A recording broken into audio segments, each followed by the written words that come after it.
Hello, everyone, and welcome to another episode of Disqualified. I am Trevin, joined as always by Caleb. Hola! Zach, as always, is behind the camera. Hello. And we are... Oh, what are you going to say? And Gordon is also possibly here for commentary.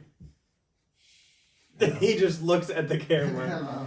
Or he looks at the phone off screen. But we are here to talk about NXT. Yes. So, major night tonight for NXT. Yep. Stephanie Vaquer is defending both of her women's NXT championships, or her women's NXT championship and her women's North American championship. Yep. We get a Heritage Cup match from Javon Evans and Lexis King. We get Dark State appearing. Ooh, mysterious, spooky. Spooky. And we get an impromptu match between Ethan Page and Andre Chase. There are some other matches on the card as well. There's two tag matches that I have not said anything about yet. But let's get into the start of the card.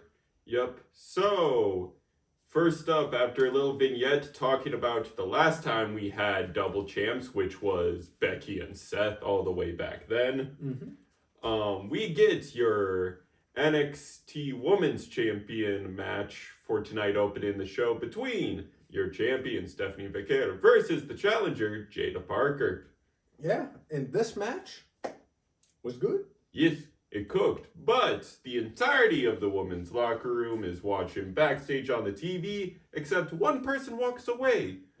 We'll see who walked away later in the match.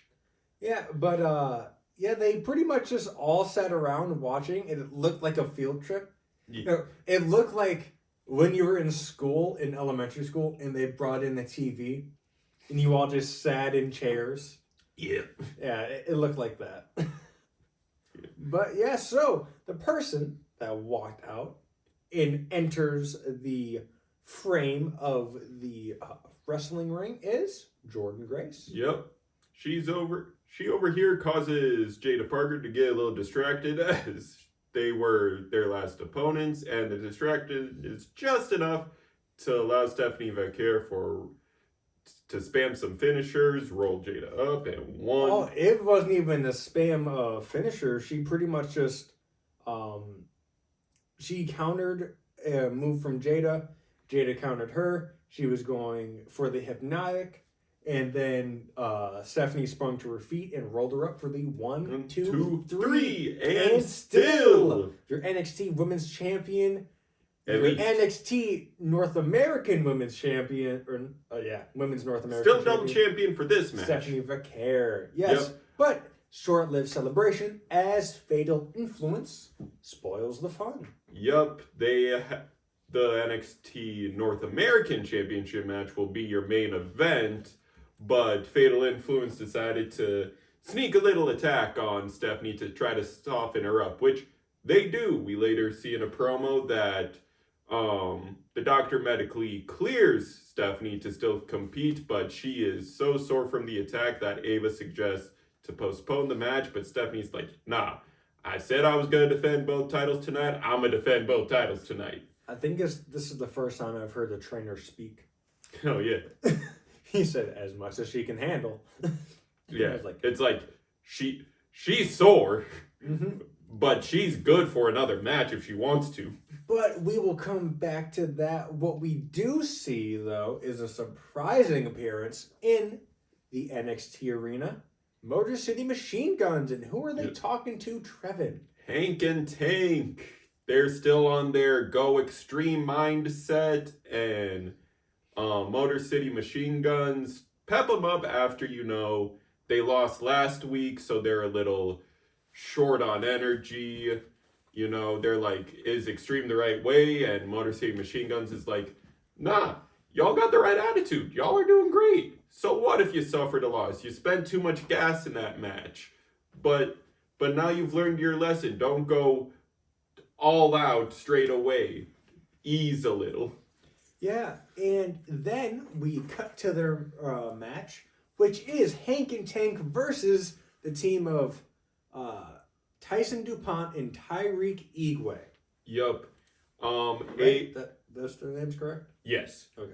Wesley's lackeys, for those who don't know. But speaking of which, I thought going into this match, I was like, oh, it's a shame that they're going to have these two lose to Hank and Tank. Yep. But Hank and Tank lose the match, but not after having, I can't even lie, this was a pretty entertaining match. Yes. The best spot, which we see in the next match too, by the way, but the next match, the person who did it better, in my opinion. But Hank does a suicide dive, takes out both Dupont and Igwe, and he just lands sitting down on the announcement table.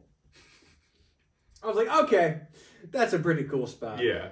But Wesley causes a distraction which make Hank and Tank lose momentum, but Wesley is also was also a little bit upset during tonight because earlier in the show they showed a interview promo involving Ricky Saints about how he is just immediately looking to win some gold, how he made plentiful of enemies earlier in his career and he's probably gonna make some enemies here, and Wesley's just like, yeah, you've already made one in me. Yeah, Wesley does prove to be the upper hand. Tyreek and Tyson do get the win. Yep. And I was very much surprised that they got a win on TV. I was like, oh, they're actually giving them a win? Yeah. Cool, I love it. It is interesting seeing where this Hank and Tank story is going to go, though. They have all this energy. They have all this hype. They have this extreme mentality, and it just isn't getting them anything yet. Mm-hmm. But I feel like it's a slow burn build. Hey, as the Motor City Machine Gun said after the match, look, it's going to take you a while to find your style, to find what you're going to do in the ring. He said, don't compare yourself to us. We've been teaming for well over a decade. Yes. He's like, that is not the thing to do. Yep. He's like, just keep experimenting, keep finding, you'll figure it out. Yep. I think, worst case scenario, this leads to a breakup. Yeah. But I don't know the solo characters for Hank nor Tank, so it's going to be weird if they break them. Yeah. The crowd is popping for Hank and Tank. They're loving this stuff. Let's just see if it can transfer over to the main roster if they get drafted. Yeah. But next up, after the scuffle that happened last week, we cut to Trick and Javon in the locker room. Trick is working out, and he sees Javon, and he's like, no, not this again. And he's like, look, just because we're both from the Carolinas doesn't mean I have to be your friend, so I don't have to help you.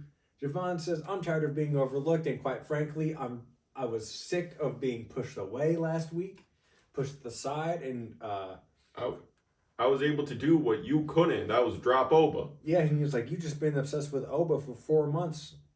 And he's like, Dark State's a problem. You need to listen to me. And he's like, look, it's not about that. It's about the title. And he's like, some people just will never hold the title. And Javon says, well, we'll see about that after my match tonight. And what's his match tonight, Trevin? It's against Lexus Keen for the Heritage Cup. Now, before this match officially starts in the little post-commercial break after Javon's entrance, we get an interview with Fraxium talking about how hyped Axiom is being now, especially after bringing Gunther to his breaking point. And Frazier is a little upset that Axiom didn't, give him the deets about it. Yeah, and Axiom is like, look, he's like, it's a secret, and with your big mouth, and Frazier's like, what do you mean? Yeah, and they get in a little argument scuffle, and then Axiom points to the TV, which is broadcasting that Oba just pulled up, and he is walking with a purpose into the arena. Yeah, that man is very, very, very upset. Yup. He is walking with a purpose, and Axiom says, oh. I'm a go. And then Frazier's like, oh, yeah, he is pissed off. And he looks and he's like, oh, what? It's like, Frazier, I don't know why you're still standing there. If Oba's pissed off, dip. Yeah, bro, Axiom, and your whole thing is to like move is to get away quickly. Like you guys are never there when stuff goes wrong. Get away quickly. The first time Darkseid attacked, that was the only time they've ever got caught lacking. Yeah. But Javon and Lexis King, pretty decent match. It was a solid 50-50. It looked like Javon was getting the upper hand. However, when Oba Femi decides, pulls him off the turnbuckle, hits him with a fall from grace onto the apron, throws him back in for Lexis King. He does not actually throw him back in. He just leaves him there, and Javon Evans gets counted out. Oh. I wasn't even aware that he got counted out. I thought he got pinned. Nope. Hey. Keeping Javon looking strong for a potential triple threat. Speaking of that triple threat, after, Lexis King leaves the ring to start his celebration, Javon finally is able to crawl back in the ring. I did like this shot. Yeah, after already losing, and Oba... Let me break down the shot for you. It is, you're basically eye level with Javon. You're looking at apron, bottom rope is the frame. Yup. And you see Javon crawling, and then it pans up, and all you see is Oba standing behind him menacingly. And he's just like, get up. He's like, get up. Yep, and then the lights go out, spotlights pop on, and you actually see, again, you mentioned how Saquon Sugar just like, his body language is on point. He was just leaning over a spotlight being like... Yeah, he was leaning and then he like spun into movement when they actually started going down. It was amazing. I'm like, dude, the way he moves, he just... Yeah, he has a natural charisma. Yeah, he was just there being like, you two gonna squabble or are we gonna squabble for you? And then, as soon as they are about to squabble, here comes Trick Williams and... the lights go up. Yep, so the lights go out again, signaling the strobe effect, but then when the lights come back on, they're solid. Trick is going for a trick shot on Oba, but Oba, Sixth Sense, dodges it, and the trick shot is on Javon. And curiously, Darkseid stands still. Doesn't attack. Yup. So, it's just... I ask again, is Trick Williams the leader of Darkseid? I'm starting to think he might, which sadly means he probably ain't getting called up this season. I think he could do it like a mid-year call-up if they do it. If not, they could be swerving us because they also did not attack Javon this time. Yes. They didn't attack anyone. They stood still. And I bring it up more because he gets parking lot interviewed after this segment, and the interviewer is like, what's your opinion on Darkseid? And did you mean to hit Javon? And he's like, no. Anyone with eyes could see I was going for Oba. Yeah, Javon was just collateral damage. And in terms of Darkseid, not my business. And that, hey, come on, you can't give a definitive answer. You can't just say like, no, it's not, I don't have any idea. Just not my business. Yeah, it's clearly your business. So like, you know something. But since we're talking about Darkseid, let's just say they had a promo themselves. Saquon was like, look, I think we did our thing. You guys are already fighting. We don't have to even pick fights. Yeah, but it's like, and then he's just like, when y'all gonna learn? Mm-hmm. And then their promo ends. He says, let's get out of here.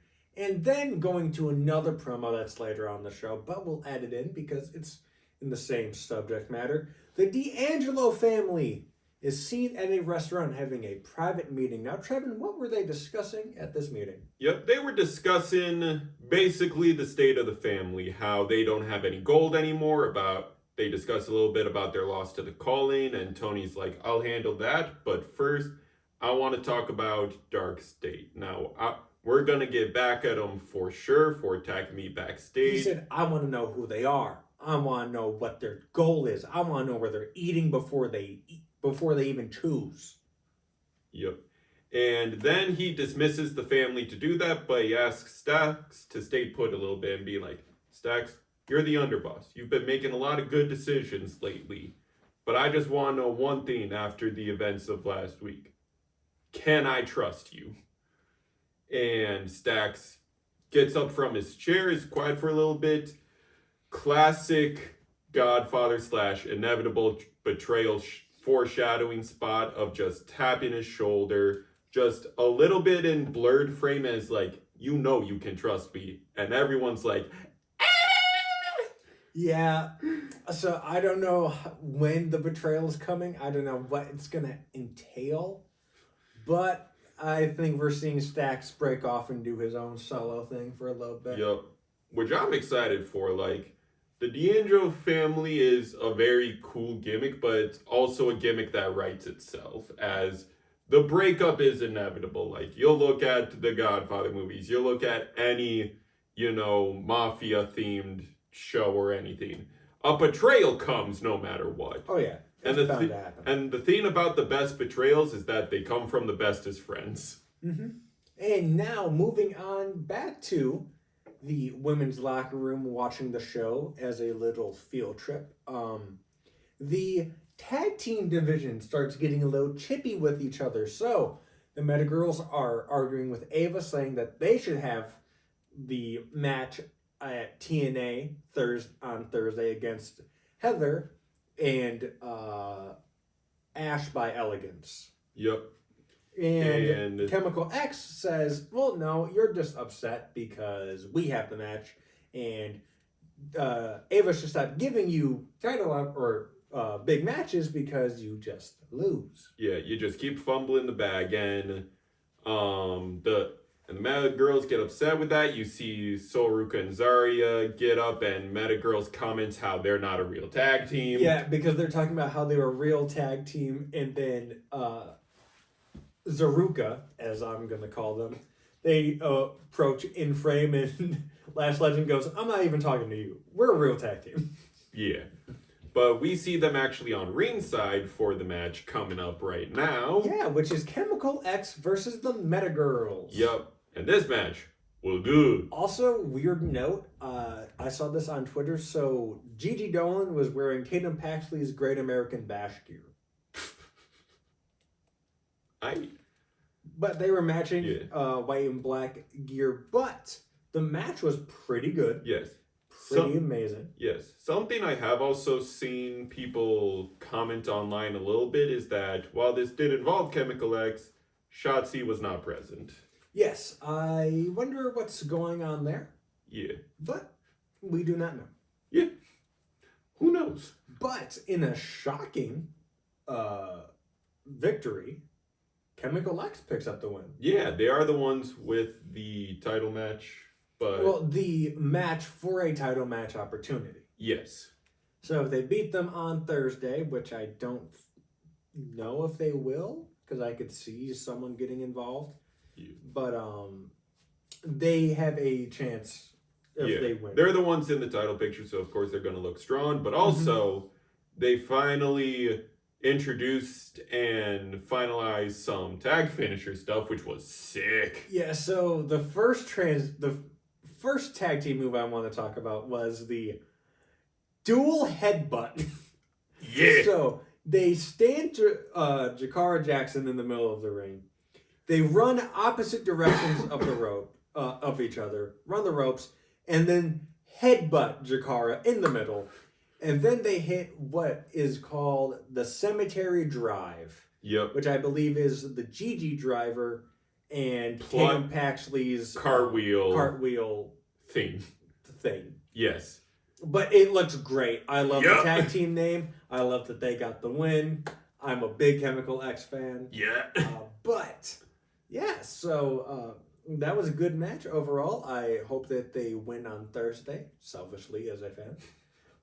But whatever works. I don't know what's going to happen with the Meta Girls. I don't...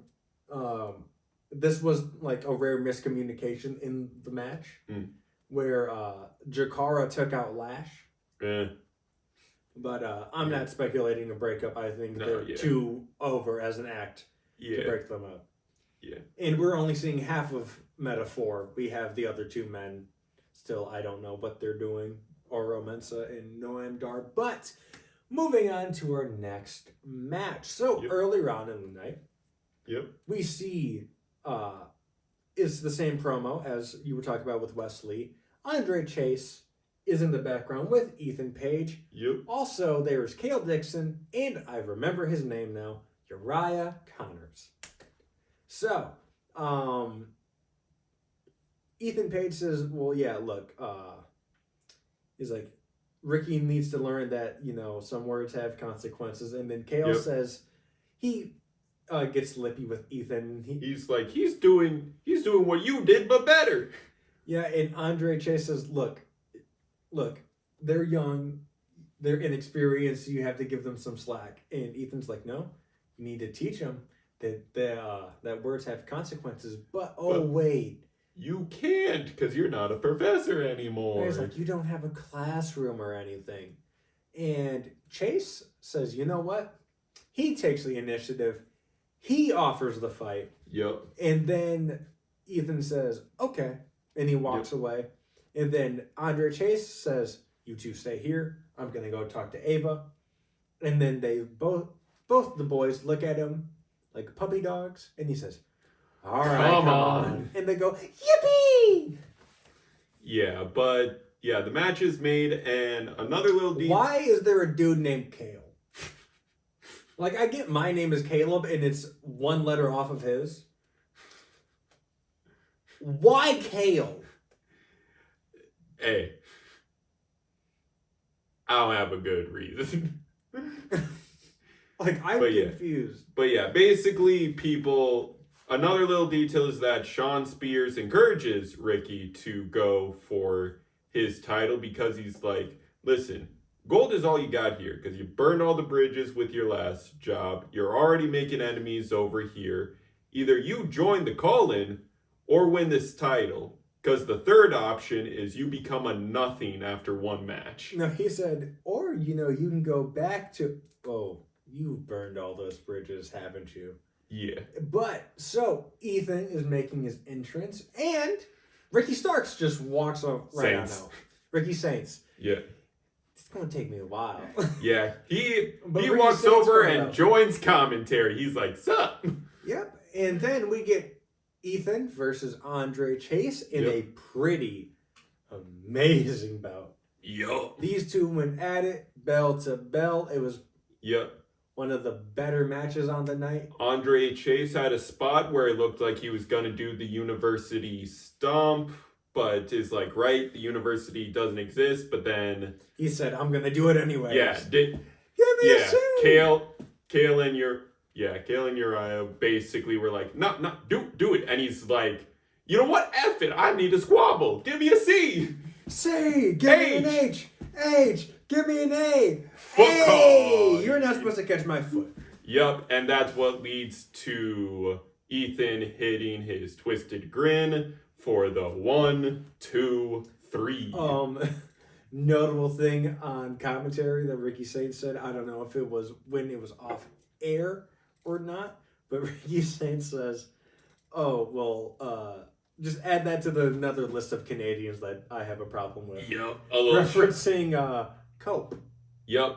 And Jericho. Yeah. He when they brought up how he burnt bridges, he burnt bridges. I don't think he burnt bridges. I think people burnt bridges. Yep. But he was just attached. But I will not get into that here. Yep. But we'll just move on. Yes. To our main event of the evening. There was a spot after this match of Ethan, kind of yelling at Ricky, being like, why are you even out here? Like, you're trying to basically be me. And then from out of nowhere, Sean Spears bonks Ricky with the belt, and the call-in walks into frame and stand over Ricky Saints' dead body. Yep. Now to our main event. Now to our main event of the evening. For the NXT Women's North American Championship. Your champion, your NXT Women's Champion, Stephanie Vaquer. Versus the challenger, former NXT Women's North American Champion, Fallon Henley. Yep, accompanied by the rest of Fatal Influence. Now this match was a banger. Yep, Fatal Influence offering some distractions, some bumps to try to weaken Stephanie. That don't stop Stephanie though. La Primera tanks it all. And hits a SVB. For the 1, 2, 3. And she retains still your NXT Women's Double Champ, Stephanie Vaquer. Someone brought up that this is the first time a double champ has actually successfully double retained. Yep. The first time. Yup. And not in like NXT, just in WWE. The first time a double champ has retained both belts in one night. Yup. And that is why she's my goat. But yeah, after this, we do cut back to the NXT women's locker room. Yeah. Basically bickering and yelling, arguing about who gets the next shot. I think this leads to probably maybe like a battle royal for the NXT and like fatal four ways for the women's North American. Yeah, I but don't know yet. Another thing that happened after the main event is Fatal Influence tries to get some more licks in with, we saw her earlier tonight, Jordan Grace coming in for the save and taking them out handily. And she gives Stephanie back the NA championship and then keeps a little grip on the world championship. And then from out of nowhere, because she's Parker. Yep, she's a little pissed off from the show's opener. Jada Parker comes in, squabbles with Jordan Grace, and loses that squabble. Yeah. Pretty handedly. Yeah. Like, it's not even, like, a debate. Like, I don't know why they made Jada look so weak in that. They made Jada, in the end, look like Eddie Thorpe. A person we actually didn't see tonight. Well, yeah, because he just got his ass beat. Yeah. I was gonna try to refrain from swearing because I think I've done pretty good this episode. Yes, you've done good. You're allowed that one because that's a perfect way to describe it. Yeah, like they just did him dirty, bro. Yeah. But yeah, that's it for this episode of NXT. It was pretty good. Next week, pretty action packed. Next week we have a North American title match, I believe. Yeah. And we'll see where we go from there. I'm sure Hank and Tank will have another tag match. Yep. I'm sure we're going to see Dark State again because I hope we do. If we go another week without Dark State, like if we just go by with a week and they're not there, I'm going to be like, why? Wow. What was this all for? Give me the fun, dudes. That has been it from us at Disqualified. This has been Caleb, as always, joined by Trevin, Zach behind that camera, Gordon behind that camera, and we will see you next time. Be sure to like, comment, subscribe, ring that bell 3 times so you know the match is over. Thank you for your time, and peace. Bye!